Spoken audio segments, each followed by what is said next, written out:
Hello and welcome once again to Woo Wednesdays. I am your hostess with the mostest, MoJo Medium, aka Susan Morrow Johnson, and I welcome you to my weekly Woo Wednesdays. Today we're going to be talking about a special topic called marvelous modalities. So stick around and we'll get to that in just a moment. I want to introduce myself again. I'm MoJo Medium, and MoJo is your essence, it's your purpose, it's what makes you you, it's your luck. And thanks to Austin Powers, it's also your sex appeal. So the reason that I'm MoJo is not only that, but it's also a play on my last name of Morrow Johnson, MoJo, Joe.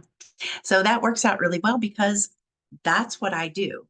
I am a psychic medium, coach, speaker, and author, and I support my clients to align with their soul's goals, to bring out their mojo. So I'm the medium. I help you bring out your mojo. And yeah, I am a psychic medium and I do talk to dead people. So there are those things as well. All right. Today, like I said, I want to talk about marvelous modalities. Oh, I left out part of it. You can find me on the web at mojomedium.com. Surprise. And you can also email me at mojomedium@gmail.com. I want you to be able to get in touch with me. If you would like to have an introduction to finding your purpose, choosing your destiny, and bringing out your mojo, then you can get a destiny diagnostic with my compliments. And you'll find that, like I said, on the website, mojomedium.com.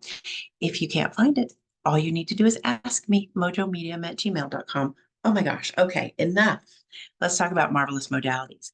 Now, it happens that, a modality is a method of usually healing or coaching or something that makes a difference for someone else. Um, an example would be Reiki, if you've ever heard of Reiki, energy healing. Massage therapy could really be considered a modality. I'm talking about mostly energy work. And so we'll get to that, but I wanted to explain something. I'm going to be talking about all these woo things that I know about and that I have been around and involved with and had friends in for many years, but I don't do any of them myself. As a psychic, I am known as I am what is known as a natural reader, meaning that I don't need any tools of any kind like tarot cards or runes or pendulum or anything like that to do a reading. There's also something called, sometimes it's called telemetry, and sometimes it's called chiromancy, and that is holding an object and reading the energy from that. So you might think of that when you go like, let's say if there's a psychic or a medium who's helping to solve a murder, then they might hold something that belonged to the victim and say, okay, now I can read the energy from that and get information from it. Um, so I don't do that. I don't know tarot, but I can read angel cards. I can read regular playing cards. I can do pyromancy. I can look at a picture of someone and read that. But mostly information just comes to me. Everything's energy and it's all connected. And so I just have to have a point of reference or something to tap in. So for example, if you were getting a reading with me, and you wanted to talk to one of your late loved ones, I would ask you for that person's name and their relationship to you. And that's the way that I call in those people. Similarly, if you, let's say you were trying to decide between two different jobs or jobs at two different companies, or you were interviewing with two different companies, wanted to know which one's going to come through for you. Then I would ask you to either tell me the names of those two companies or assign a letter or a number to them or a color, it doesn't matter. Just assign something to them so that you know what they are. So you could say like, you know, widgets are us is is purple. So then you just tell me, okay, one of the companies is purple. And then over here, widgets aren't us is red. So you tell me purple and red, and those are the two companies, but you know what they are. And so then I would feel the energy around that and say, okay, it's the red company that's going to be better for you. That's be the better job to accept, or that's going to give you the good offer or whatever. And so whatever the question is, and I can answer it that way simply by having a connection that is defined in some way. It doesn't even, like I said, it doesn't even have to be the company names. I just need something to tap into. So whatever it represents to you. And that can be really good when I might be influenced by the name of the company. Like, what if you were interviewing with AT&T and, Joe's phone company, right? Then I might have some subconscious influence about that. Like, well, I've heard of AT&T. That's a big company. It's been around for many, many, many years. I think that, you see what I mean? That so I don't want to be influenced by things. So I just want something that I can tap into. That's it. All right. That's how I work. I have tons of friends who know tons of modalities, and I want to share some of that information with you. And then if you have questions about it, get in touch with me and I will refer you to some of those people for information or for treatments or meetings or appointments or services with them. Treatment, that sounds like you're in the insane asylum. We're not going to do that. Okay. So I'm going to start with Reiki. I mentioned Reiki before. It is Reiki. It is a very, very old healing modality. It is energy healing. I'm not sure about all the principles of it or how it works. I do know that it can be done long distance. And in fact, I learned recently that it was originally developed to be used long distance way back before the modern age. I don't know how many hundreds of years or thousands of years it might have been around, but I do know it's old.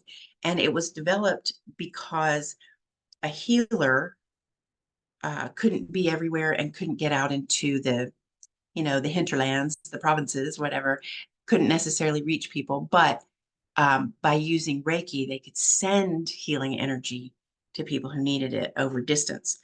Excuse me. Now, I have had experience in receiving Reiki that way. Pardon me. I have received Reiki treatment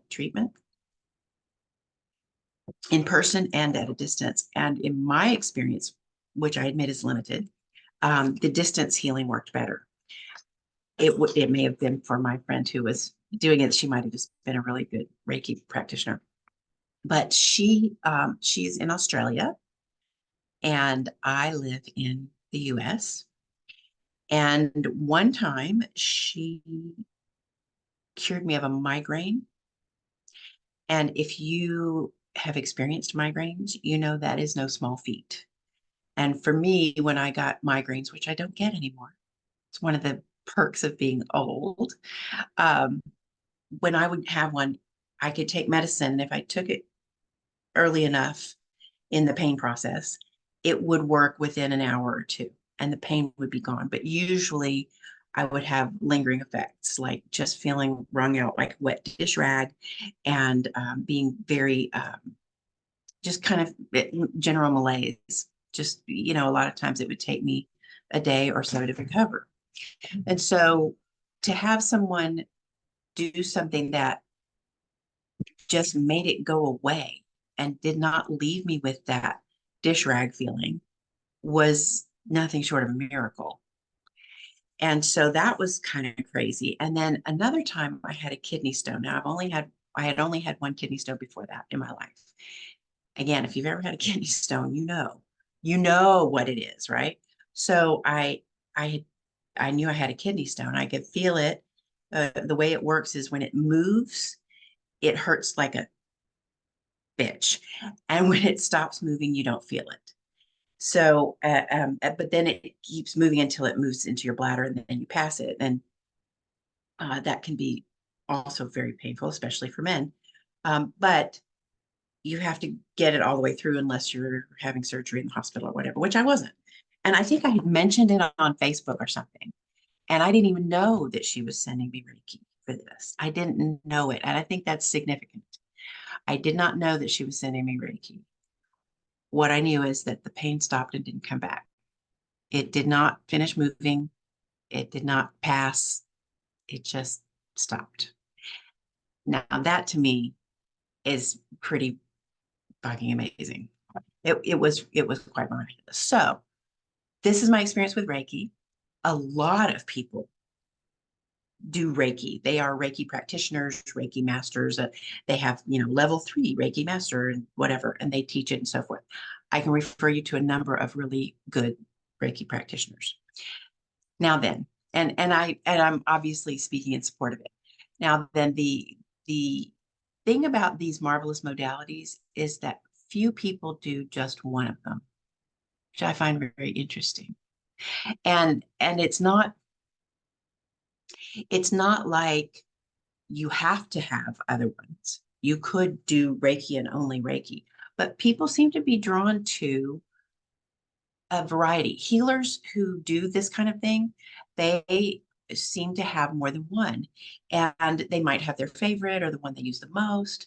But it's interesting that once you meet a healer who's got one modality, it's very likely they'll have others. So if you would like to meet such people, you just tell me, and I will hook you up. All right. So the next one I want to talk about is Theta Healing. Theta, Theta, like the Greek letter, Theta Healing. It was invented by a woman who invented it. I don't know how she knew it. Maybe she downloaded it divinely, like I do so much of my stuff. I don't know. But uh, it involves for the person who's receiving the Theta Healing. It is you talk with the practitioner, and she asks you questions, and she writes down certain sort of like affirmations for you and figures out what needs to be healed. And then there's sort of a time when she says, okay, so blah blah blah, going through your questions and statements and affirmations, and then if you want this to be healed, say yes. And then she'll use muscle testing to determine, other things that need to be done. And then there's a process in which the practitioner takes you through kind of a meditation, a guided meditation. And it's funny because there's part of it where it's like she'll say, and then going through the 7 levels of the such and such. And it makes me think about Will Ferrell in the movie Elf, when he's telling a story about how he got to New York, and he says, and I went through the field of swirly whirly gumdrops. And it just reminds me of that, because she's taking you through these, I don't know, levels of energy in the universe and whatever. And then there'll be things where she'll say, what do you see? And you're in your mind's eye, and then you tell her, and she'll say, okay, put your hand over your heart and raise your other hand like this. And I'm standing with you, and I'm putting my hand with yours. And then, repeat this, receiving this. It's, I mean, it seems it's very woo. It's for sure very woo. And it seems kind of weird, but I have to tell you, the first time I experienced that, nothing really happened. And that's been true. That was true with Reiki too. The first time I experienced Reiki and received it. And I kind of thought, oh, well, I just must vibe really high already. And so it doesn't feel any different from my usual, really with it woo vibe, right? Because I'm such a vibey person. But then when I did experience it in a way that made a difference to me, and that I could feel like the kidney stone, the Theta Healing I experienced most recently was truly life changing. It was very powerful in terms of healing things within me and making the energy that I was living and dealing with actually shift.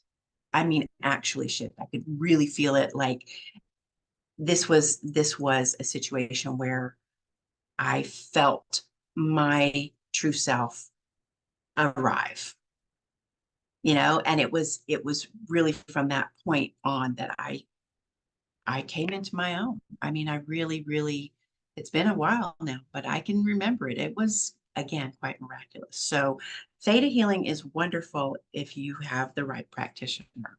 Now, that person that I worked with in that, she also used something that was a little bit more practical, still kind of woo, but more practical. And in terms of like doing things that seem like, oh, I'm going to write this down. I'm going to develop this mantra. I'm going to, it's a little bit more like that. And Hold on, I hear something. It's possible that my husband is mowing the yard. I think that's what it is. So this was, gosh, Money Mastery, maybe. And most of it came from Kendall Summerhawk, who is a long time established, gosh, I don't know what to call her. I don't know if she's a healer, but she is, I guess she's a coach in more of the woo field.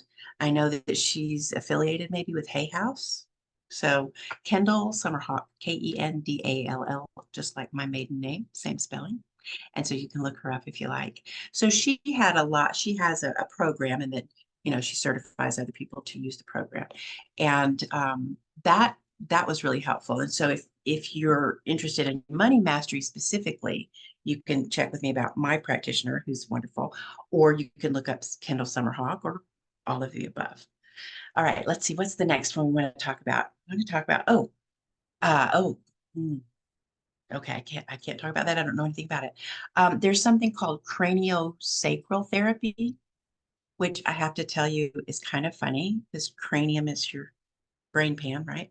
And sacral is the lower portion of your spine, the very base of your spine.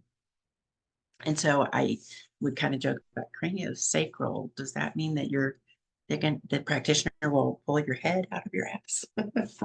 Which, well, maybe that describes it. I don't know. But with craniosacral therapy, it's about the practitioner puts a hand under your low back and a hand under your head and does something with energy, draws energy through them and into you. And it's supposed to sort of like, I don't know, clear your chakras, balance your energy, heal old wounds. I don't know. But I've only experienced it once. It was about 20 years ago. So I can't really speak to the results. But it may be something that you'd be interested in finding out about. Unfortunately, I don't have a lot of information, but it is something that you can look into. It's craniosacral, craniosacral.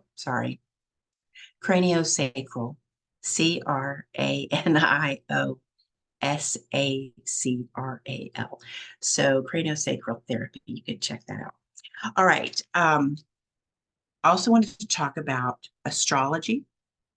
And you may not think of it as a healing modality. I think of it as being partly about healing and partly more about planning, coping, and understanding, if that makes sense. So sort of like, what are the good aspects for doing XYZ that I want to do? When's the best time to do it? When's the best time to plant? Under which phase of the moon, right? And also understanding where you came from and sort of like why some things happen. For example, in my chart, there's a planet in the 7th house of partnerships. This is in my natal chart that would indicate the death of a partnership in one form or fashion. Now, it could be you lose a partner to actual death. It could be a marriage. It could be in a marriage. It could be a divorce. It could be the death of a business partnership. So anything that kind of can fall under partnerships, there would be like a major event of a death of a partnership there. And sure enough, as you may or may not know, I was widowed at age 31. And that was significant. I mean, I had a couple of astrologers say, oh, yeah, I can see that. That's your husband's death right there. Now, they couldn't see what death it would be. But when I said, well, my husband died, then that's like, oh, that's where that is. Yeah. So it's one of those things it's what I call a destiny point. You can see your destiny points in your chart if you have a good astrologist to help you with it. And I do have a wonderful astrologist. She's amazing. And she has this adorable Yorkshire accent. So I really highly recommend her as well. So get in touch and find out who that is. Maybe I'll drop links to some of these people in the comments. I think that might be a good thing to do. Yeah, I think that's a good idea. I'm going to make myself a note. Excuse me one momentito. Links to practitioners in not the comments, but in the description. I will do that for you. All right. Now, astrology, you probably know what it is and you think of it as being, oh, I'm going to read my horoscope, and you ought to know that that's just very basic. It's not inaccurate or bad. It's just it's very simplified. Your horoscope in the newspaper or in a magazine or something like that, or online. Online, yeah, I used to get my horoscopes out of magazines and newspapers. Um, Boy, I'm old school. So your horoscope is based on sun sign astrology, which only looks at the sign you were born under. So if you were a Capricorn or an Aries or a Cancer or Gemini, whatever it is, sun sign astrology assumes that that planet, that sign is in your first house. And so I know about this much more about astrology than the average bear, so bear with me. Um, so the location of the planets and the signs in your natal chart are what's significant. So if you have your sun in your first house, then that means that the first house is sort of your basis. It's like kind of your basic who you are and what you're like. So if your sun doesn't fall in your first house, which most of us presumably don't, then having an astrologist look at your chart and tell you really about your sun and where it is in your chart is it's just more complete. It's more thorough than sun sign astrology. Now, that being said, there was a book written in the 60s or 70s by Linda Goodman called Linda Goodman's Sun Signs. And she was an astrologist and she wrote the sun signs. And it's a book, and my books are all packed because we're getting ready to move. But I'd love to show it to you because I still have it. It belonged to my parents. I mean, it's this little paper bag that's kind of worn out. And she explores each of the 12 signs as a sun sign and what the people are like who are born under those signs. Now, there are only 12 signs in the zodiac. So are there only 12 types of people? No, there's not, because we all have all these other variations in our charts. But she goes through like, let's just use Capricorn, the Capricorn boss, the Capricorn employee, the Capricorn man, the Capricorn woman, the Capricorn child. And I think those are the only things she does. And gives an overview of each sign as well. And so when I was a kid and I would read the Capricorn child, maybe it didn't even have the child, I don't remember. But when I read Capricorn woman, I'm sorry, I'm not a Capricorn, I'm a Cancer, sorry. So when I would read the Cancer woman, I would be like, well, I don't know, that's really like me. I don't know. I didn't even know myself who I was. And so a few years ago, I dug up this book because it was in my stuff, and I read up on the Cancer woman, and I'll be darned if it wasn't almost spot on. I mean, I would say it was about 90% accurate, maybe 85. So sun sign astrology can be useful. So if you are reading your horoscope, that may be good for you. But if you want to go deeper, I definitely recommend an astrologist and an astrology reading with somebody who's good at that. And there are all kinds of astrology readings. For example, I, a couple of years ago, went through what's called my second Saturn return. Saturn takes about 28 or 29 years to go around the sun.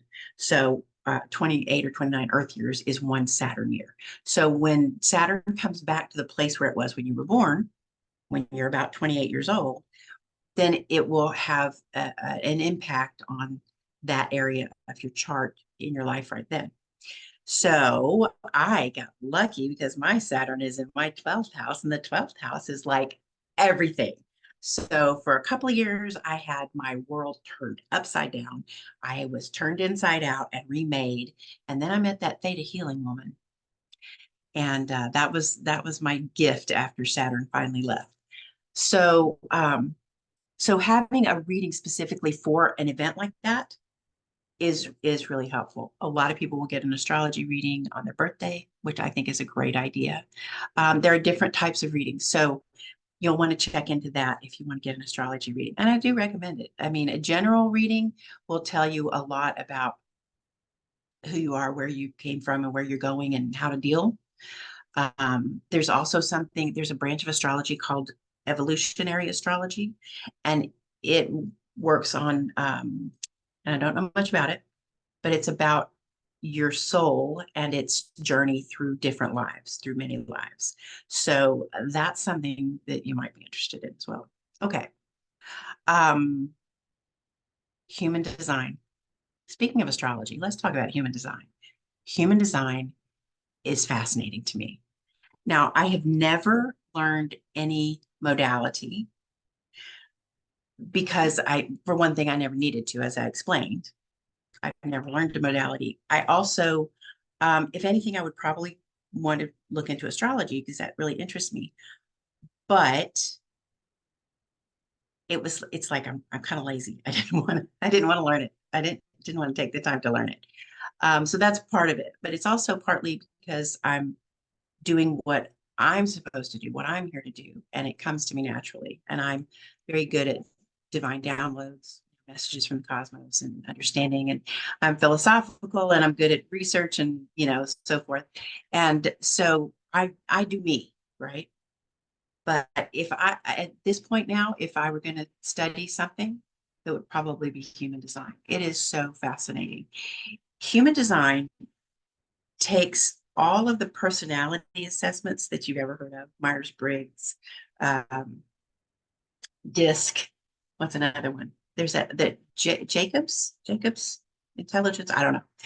It takes what all the assessments are, and it takes astrology, and it takes the chakras, and I don't even know what else is rolled into human design, but it's a combination of all of these things that then are put out into a chart, and each thing in the chart reveals things about you. And I have to tell you, I had a human design reading. I had a mini reading a few months ago and thought it was really cool. And then I had a more thorough reading recently and was just blown away. It's not only that it tells you who you are and it tracks and resonates with what you know about yourself, but it's also about like helping you to know what things will work best for you, what works best for you in what way, whether you are running a business or a solo entrepreneur like I am, or whether you are employed or you're trying to get employed, you want to get a job. If you're looking for a new relationship or improvements to your current relationship, I mean, it's just everything about you and what's going to work best for you. And I can't recommend it enough. So yeah, I'm definitely going to put some of these practitioners here in the description. Now then, I have yammered on for a while, and I want to wrap it up. Those are the modalities that I've chosen today, and I welcome your questions and your comments. If there's a modality that I didn't mention and you would like to know more about it, or you do know more about it, if you are a practitioner of it, please put it in the comments. I welcome that very much. I'd love to know more about you and what you do. That's one of my favorite things. I found that out in human design. Not really, I already knew. Okay, so I want to urge you again to get a destiny diagnostic. I will put the link for that in the description as well. Have I done that before? Have I not done that before? I don't think I have. Wonderful. So I hope you'll join me again next week. I am hoping to have some company next week. I'll get to do my little talk show thing with interviewing that person. And I am looking forward to seeing you. We are talking about, uh, here on my end, my team and I were talking about broadcasting live for Wednesdays, not just on not on Zoom, but on YouTube. Not only on Zoom, but on YouTube. So I hope we'll get that up and running pretty soon. And that'll be even more fun. Okay, I'm going to leave you with get a destiny diagnostic with me. It's with my compliments. That means gratis, free, no cost. And I also want to leave you with the good news only angel card. These are the cards that I was guided to create a number of years ago after one too many people asked me what bad thing is coming up that I need to get ready for. So as a psychic, they find out I'm a psychic. Oh no, what do I need to look out for? Oh, what bad thing's coming? Oh my gosh. And so I really started getting into good news even more. I had always said I specialized in good news long before I developed these cards. As a psychic, I always specialize in good news because some people would say, "Oh, I'm afraid to get a reading." And I'm like, "There's nothing to be afraid of." You know, if I receive information about something bad, then it will be to tell you so that you can do something about it, right? If if it's your destiny or if it's one of those times that's something supposed to happen to you, I won't get the information. But if you're gonna die of a heart attack or have a heart attack or something, and I get that information, I know it's so that you can go to the doctor and get that taken care of so that you can prevent that happening. Okay. Got it? All right. So good news, only angel cards are fortune telling cards are exactly what they say. Every card has only good news on it. And I like to put my little psychic spin on it, see if there's something a little more specific than what's on the card for you. And the way this works is this is for you whenever you might see it, because that's the way that readings work. You get what you need when you need it. Okay. So let's see what we can leave you with today. What good news? Oh, and this helps you to strengthen your look for the good muscle. That's the most important part. The most important part, strengthen your look for the good muscle. Because when you look for the bad news, you don't even have to look because your brain's always on the lookout for danger. But when you look for something good, guess what you find? Okay, so let's practice that with excitement. Okay, so I know what this means for me. Let me see what this is going to mean for you. You know what? This is going to sound weird, but it seems like it has something to do with ice cream. So, I don't know. Are you going to an ice cream social, perhaps? Somebody taking you out for ice cream? Something to do with ice cream? So, in the next few days to a week, look for some excitement around ice cream. You know, if it weren't good news, I would say, well, maybe there'll be a fire at the ice cream factory. Something crazy. That would be excitement. Um, yeah, what could that be? Something to do with ice cream. You tell me. You tell me, what does that have to do with excitement for you? And you may not know it until it happens in the next few days to a week. Don't forget to come back here and tell me about it. Thanks so much. Until next week, I remain your MoJo medium. See you soon.